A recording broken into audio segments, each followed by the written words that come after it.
West Nile virus వస్తుంది, జాగ్రత్త. మనుషులపై పగబట్టినట్లు ఒకదాని తర్వాత మరొక వైరస్ పుట్టుకొస్తుంది. కరోనా తర్వాత ఇప్పుడిప్పుడే ఊపిరి తీసుకుంటున్న ప్రజలను వణికించడానికి తాజాగా వెస్ట్ నైల్ వైరస్ వెలుగులోకి వచ్చింది. ఇది సృష్టిస్తున్న విధ్వంసం అంతా ఇంత కాదు. దీని ప్రభావంతో ఇప్పటికే దక్షిణ స్పానిష్ ప్రావిన్స్ లో 5గురు మరణించారు. దీంతో ప్రజలు భయోందోళనకు గురవుతున్నారు. ఈ వెస్ట్ నైల్ వైరస్ సాధారణంగా దోమల ద్వారా వ్యాప్తి చెందుతుంది. ఈ వైరస్ ఉన్న పక్షులను దోమలు కుట్టిన తర్వాత ఆ దోమలు మనుషులకు కుడితే ఈ వ్యాధి మనుషులకు వస్తుంది. చాలా అరుదుగా ఈ వైరస్ రక్త మార్పిడి, అవయవ మార్పిడి లేదా గర్భం, ప్రసవం లేదా తల్లిపాలు ఇచ్చే సమయంలో తల్లి నుండి బిడ్డకు వ్యాపిస్తుంది.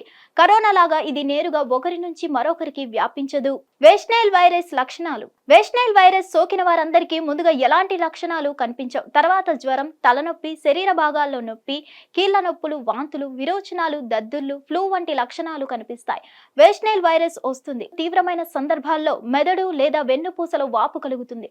అలాగే వణుకు, కండరాల బలహీనత, మూర్ఛలు లేదా పక్షవాతం లాంటి లక్షణాలు కూడా తలెత్తవచ్చు. వెస్ట్ నైల్ వైరస్ నివారణ చిట్కాలు. ఎక్కువ రోజులు నిల్వ ఉన్న నీటిని తాగకండి. దోమల నివారణ మందు ఉపయోగించండి. శరీరాన్నంతా కవర్ చేసేలా దుస్తులు ధరించండి. విండో స్క్రీన్లను ఇన్స్టాల్ చేయండి. మీ పరిసరాలను శుభ్రంగా ఉంచుకోండి.